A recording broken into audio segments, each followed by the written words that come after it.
about Musk and Trump, Dad? I think Musk is a modern day Nimrod. Now that's a statement. Absolutely. It's the same spirit, same ambition. Yes, I mean, they're not happy to handle and deal with what is immediately present and needful. Yes, I mean, it is that spirit to get beyond everything else. In fact, it's a bit like wanting to get to heaven, but by mechanical means. Dad, I was watching an interview with Elon Musk, and he was talking about Mars and it being like uninhabitable. Yeah, the next place. And he said to the interviewer, he said, I've been doing some calculations, which scared me because I'm a massive Marvel fan, and he feels very Tony Stark-esque to me. Now, Tony Stark is the character who plays Iron Man.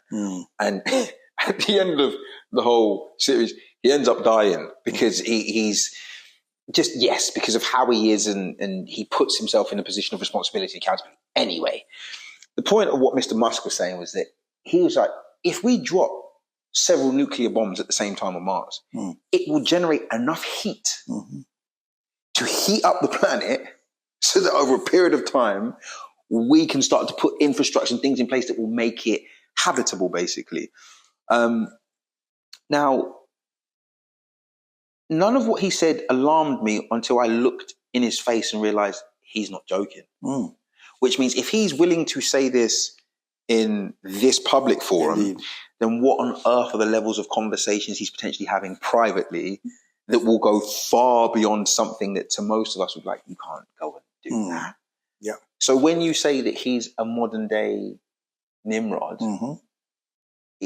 yeah, I would refer to him as Nimrod Musk, rather than Elon. Wait, do you use Twitter or X? I'm on them, but you don't really use them. Yeah, because I think after you said, I don't know if he's going to be letting you get any followers. That you think you're going to go to the bottom of the algorithm and be like, let's chuck that Bishop Williams guy away. He may be excited because his mindset. You were thinking, okay, this man is seeing. I would love to watch a conversation between you and Elon Musk. Like, to be honest, but. What is also important to point out, that we have equal aspiration, except we're going about it the right way. How do you mean? Because, he's trying to get to Mars, we're getting to heaven. Okay. So much far further and far more exciting than Mars. We don't have to go dropping nuclear bombs. Through our relationship with God, we are getting there. We don't need a space rocket to get there because Elijah didn't use one, neither did the brother before him. So you have it, but it's a right and the wrong way. It's a way that you achieve things with God factor. And when you're trying to do it by your factor, devil's factor. So that is what you have. So the dreams and the imagination is in line with creativity by God's creation of this thing in us. What is it that influences it? And that is what can either bring you peace or bring you sorrow. It can bring you purpose. Or it can let you wake up, oozing sweat and panicking because of what you see. I want to ask you a question. And this was a question that came to me. I had a message and someone said, Shean, I dream, but I can't remember what I dream. Dad, why do we dream and not remember what we dream? Okay. Now, in principle, half the time, the dreams that people can't remember it's very much traumatic. Wow. Yeah. So it resides in the subconscious. And they're not in a hurry to bring it to the conscious. No, because it's trauma-filled. Precisely the point. Now, I'll give you an example. There was a brother of mine, and when I'm talking about spiritual brother, in South Africa, and I went to visit him, and he wake up and I could tell that he was not himself. So I said, what's the matter with you? I said, you're not at work? He said, no, I couldn't go in because I wake up with this awful migraine. So I started smiling. And you find it kind of weird that I'm smiling at his migraine.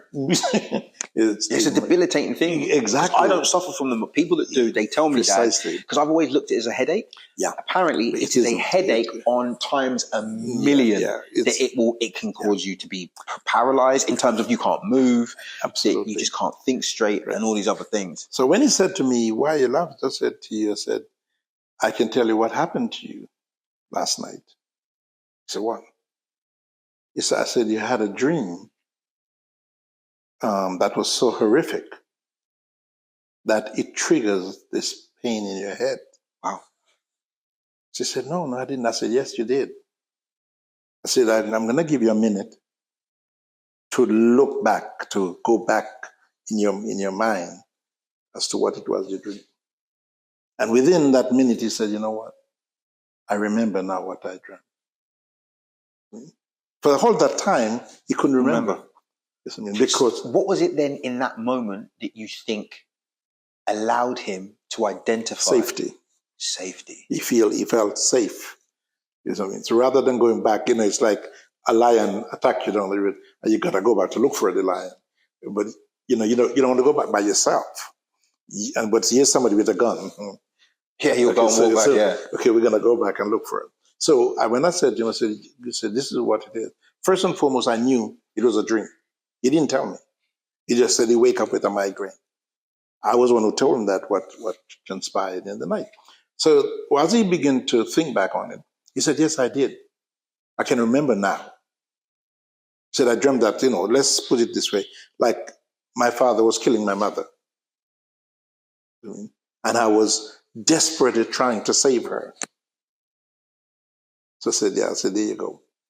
So now it is that trauma. I can imagine a child or a young man see his father going to kill his mother, or the mother going to kill the father, and you now trying to save either of them. So that is trauma. So migraine, stroke, is really the impact of a traumatic situation that has happened in your subconscious. And how would you encourage a person to deal with such a thing? Okay, so once you identify, then, as I said, so that's step one, identification. Yes. Step two is to recognize that dreams or visions is not now, it is to the future. It's a question. Dad, what is the difference between a dream and a vision? Right. Okay. A dream is that consciousness of something that is going to happen in a, what I call it, abstract way. It's like drawing. Can you give me an example? Yeah, I was going to say. It's like a drawing. You got what they call abstract drawing. Right. This, like a Picasso. Yes. Weird face, half a face. And you have to use your imagination to dissimulate and understand what's happening. While you got another person who would put something to every detail. That's a vision. That's a vision. And it's more real in the sense that it's more, more real. I think that's a better word. It's more real because you are seeing it. It's like watching a television. Yes, I mean, so you're seeing the event playing out, before your eyes, so to speak. So it's not, your imagination is not you having to decipher. You're seeing it. Do you know what? Can I admit something to you? I thought I was having a recurring dream until I had it when I was awake. And you saying what you said now lets me know I haven't. It's been a vision. Yes. Dad, and it's the same thing all the time. I am at the foot of a mountain, and I'm being walked up some stairs, and I'm going to the front of what looks like some form of platform. And Dad, all I can see is people. Dad, when I say an innumerable amount of people, and there's been times when I've sat and I've gone, man, my imagination is wild, because it makes no sense. Because I don't say anything. You don't, and it's almost like I'm watching me from behind. Yeah, Dad. Well, it makes all the sense to me. You see, so for me, if you had said that to me, I would be telling you that you are going into something. What I mean, something I'm talking about now, with what you're called to do with purpose, that you're finding challenging. I mean, so in other words, you know you got to do it, but it's like I'm at the bottom of the hill. I can't. Can I not? Listen. And it's only when you lean into it, you're gonna see that vision comes into reality. Mm. And that is oftentimes what happens. So when you get it, what you do with it is that going to make the difference. But there are elements within those dreams that tell you what state your mind is in.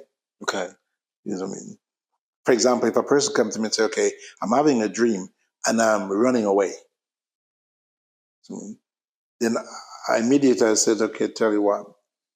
And within that dream, there are that spiritual element that you are lacking certain spiritual strength to deal with the spiritual things that are happening within that dream, you know. And a friend of mine told me about a dream that she had, and in the dream, she was carrying a baby, and the baby, she was running, but there were some dark forces, demonic forces, chasing her, and she was praying, you know, but she was running. And eventually, one of the forces came and killed the baby in her hand. And It's quite. yes, Jeez. no, this is real. This is a real situation I'm quoting. And No, I didn't think it wasn't. It's just like it's just. And when she told me about it, I said that one, God is showing you that your spiritual level needs upgrading. And two, rather than running from the demons, you should have been able to rebuke it. But because you don't feel within your spirit that you were strong enough to do it, then what you saw in the spirit is going to happen in the natural. And before she get that information to then pray against it, somebody close to her lost their baby. Yeah. So, Wow. Yeah, very close. Lost her, and that's what she was seeing. And that moments like that will cause a person to feel untold guilt. Absolutely. They would feel that when you tell them what was the problem. Yeah. Before that, they just think it's something normal that something attacking you, you run away from it. But it is showing what your spiritual condition is like. Very, very powerful. Dad, I wanted to lean into, because I was going to talk to you about like nightmares and night terrors, but I feel in the last little bit that we just spoke about, you really dealt with where they come from and also how we are complicit in creating those atmospheres when we're supposed to be sleeping. Yeah. I wanted to ask you this: how then, Dad, does the mental stress within our environment, or even the night terrors we have, why does that create sleep paralysis? And how would you advise or encourage a person to overcome that? What steps would you? Okay. One of the first thing I would say to most people is that they have never taken the time to really address their spiritual life. Okay. You know what I mean? What do you mean? Because that's quite... Yeah. Because most people don't fully understand that they are more spirit than they are human. And they are physical. Yeah. That's deep. That's deep. And because they've never been taught, I mean, you talk about history, you talk about biology, you talk about math, because somebody from you're a baby drilling those information into you till you go to university, and some people go on to become professors, doctors, whatever. But how many people has had their spiritual consciousness really awakened in them? Not many. So most are living below what they were created to be. Because God cannot become fascinated with something that's going to decay in a few years from now. What is of interest to Him is that element of you that's never going to see decay. That eternal part. Absolutely. You see. So from time to time, so people are fluctuating between the natural world around them rather than the spiritual world that they are entitled to function and operate in. And so that's why even when we talked earlier on about imagination, it was so powerful because the imagination resides within the spirit world, which is what gives you the ability to see things that be not, speak of it as though it already is.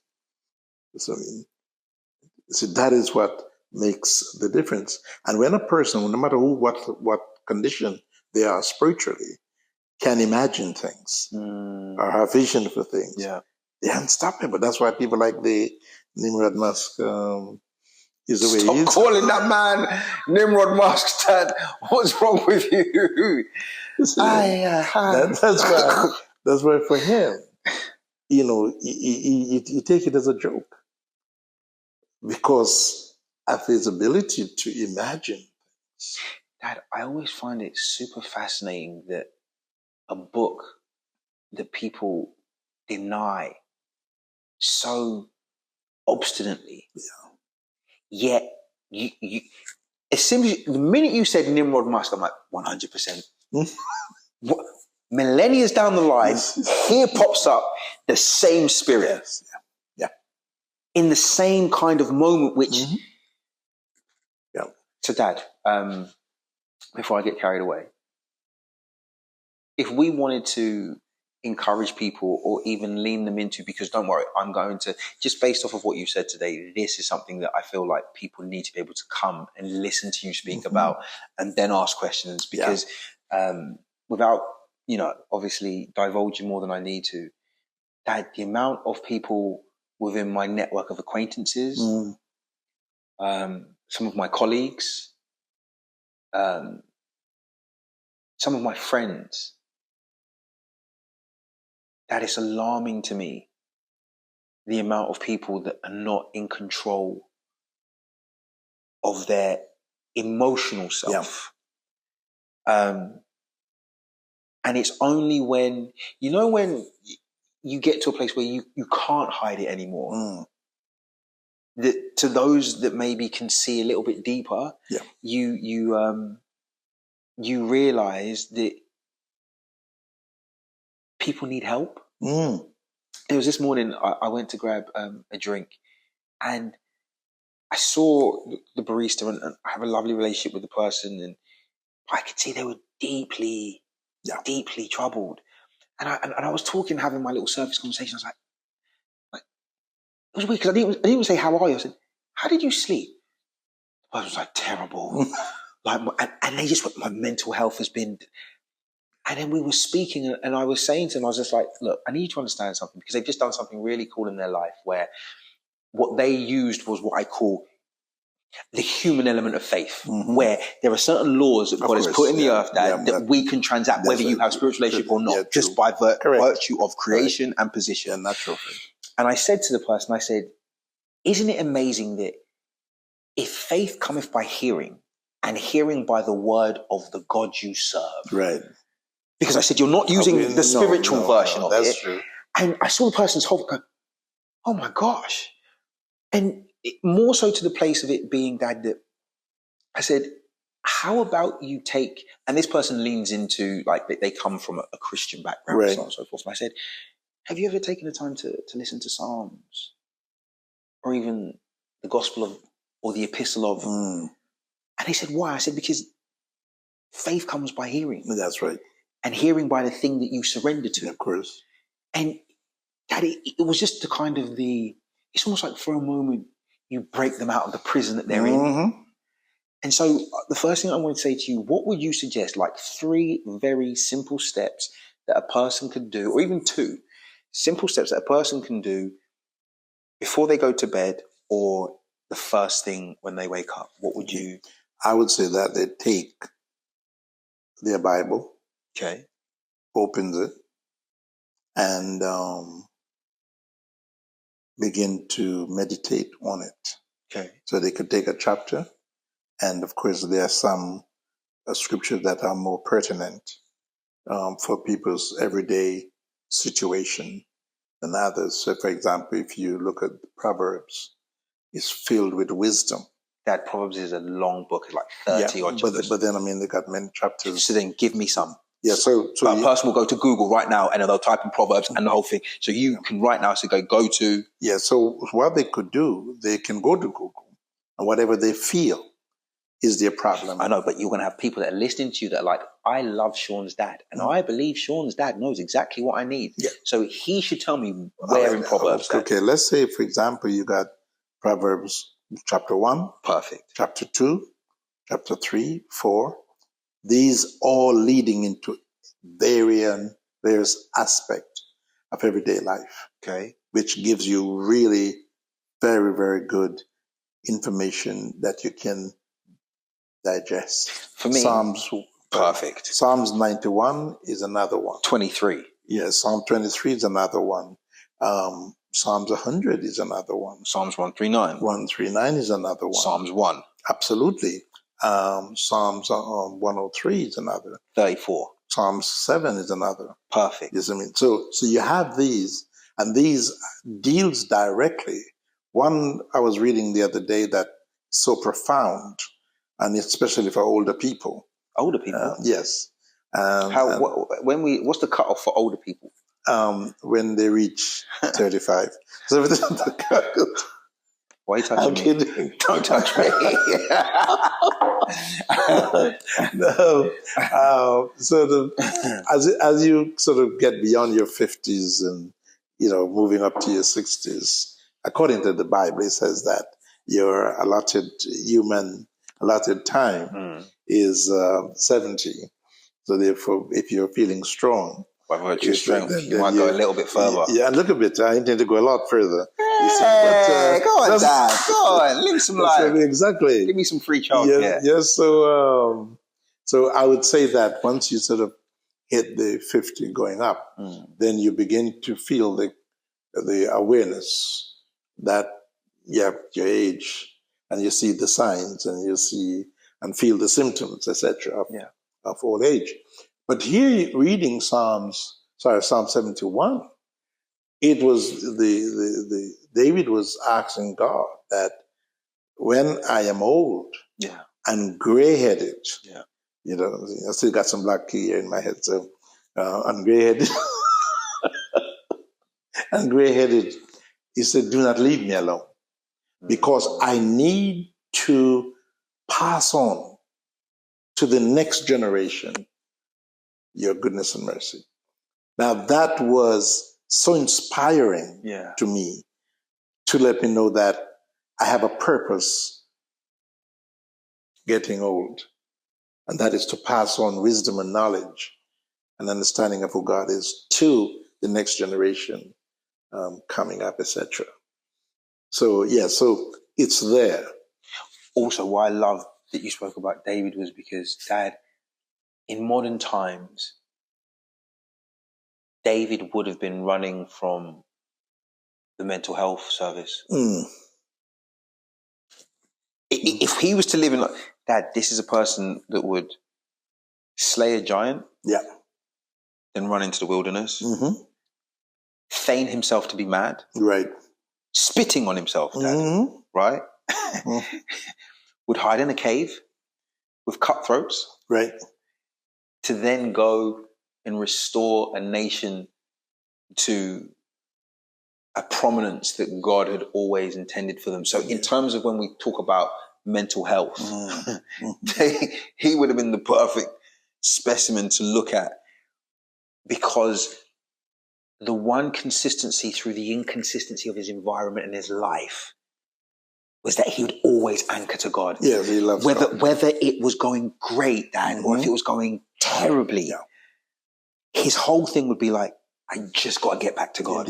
Indeed. And that's why I think that even just, because obviously I understand that for what we do in the podcast, I love that we speak to people that are believers and that have spiritual relationship, but I also love the fact that we're talking to a lot of people that know nothing about God, which is why even in some of the introductions, especially on a spiritual level, being able to give them a practical version. There was nothing mystical about God hanging out with Adam in the garden. There was nothing mystical about Jesus breaking bread with his disciples, which also makes me think that there's nothing mystical about my relationship with you. Yeah. Right? It's predicated on real things. Of course. And so, it's the thing I wanted to ask you, if someone that isn't per se a believer as we know it to be or how we've kind of experienced, and we've given them obviously the great advice, look, you can go to Google, you can find these scriptures. What could they be doing either within themselves or in their natural everyday environment that you think could also, their add-ons? Yeah, I think most people need to embark on the journey of discovery. I love that. You know what I mean? And that discovery is not about a country. No. It's about themselves. Yeah. You know what I mean? That is what they need to do. And they must be aware that their present condition and circumstance is not totally their fault. It's that the environment in which they were brought up may not have exposed them to the things that is going to keep them in times like these. I want you to say that one more time, because that is a jailbreaker that you said. It is not their fault. It is?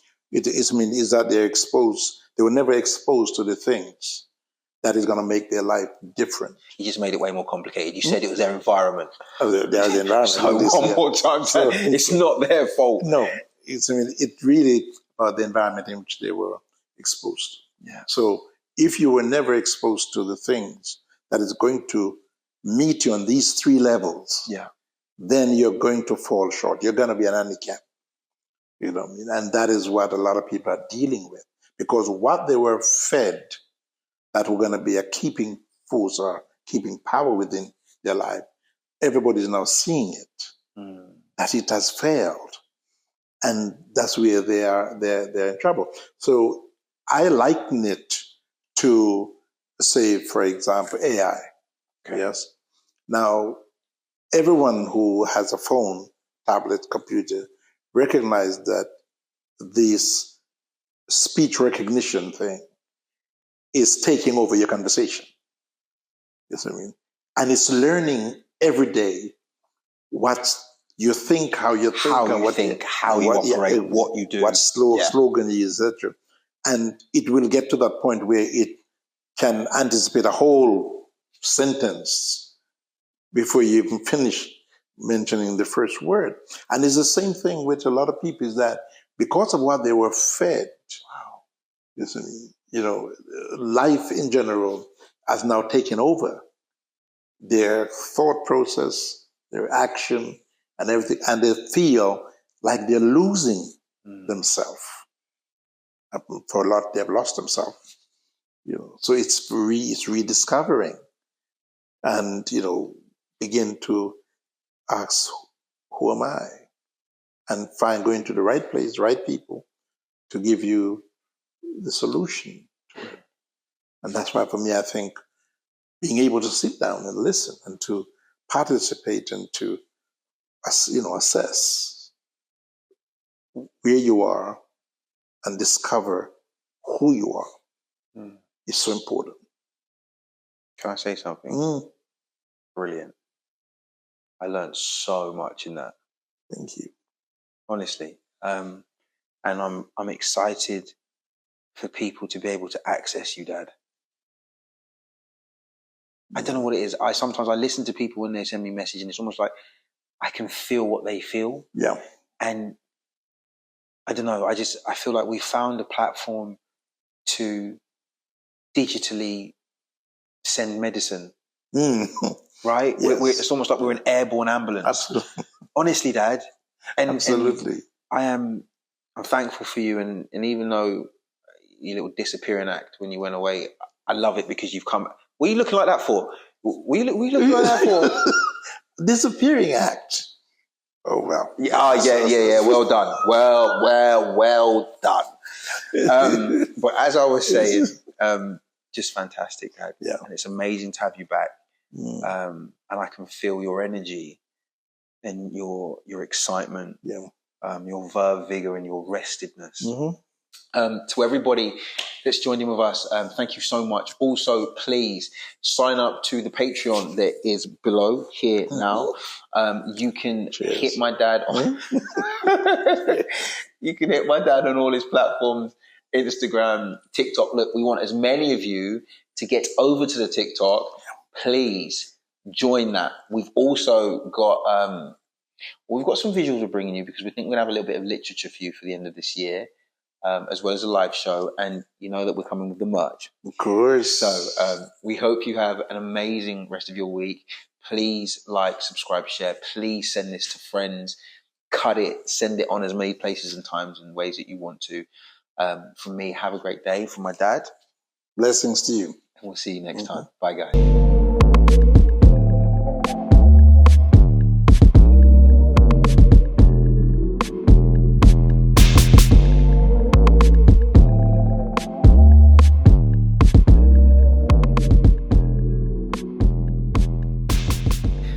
In today's episode, we learned something so deep about ourselves. We are all embarking on a journey of discovery that leads us beyond places that we feel comfortable or even in control of.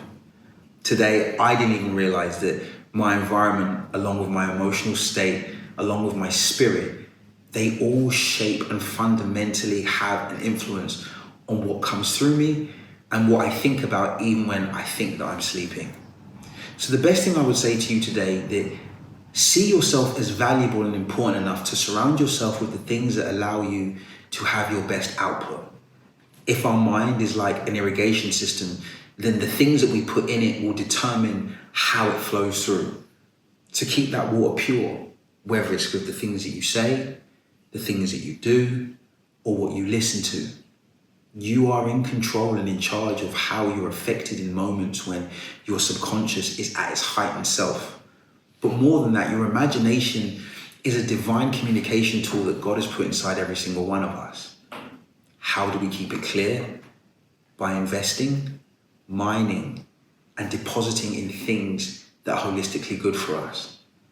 So don't forget, on your journey of discovery, embark in the places that best help you to be the best version of yourself, not only for you, but for the world that surrounds you.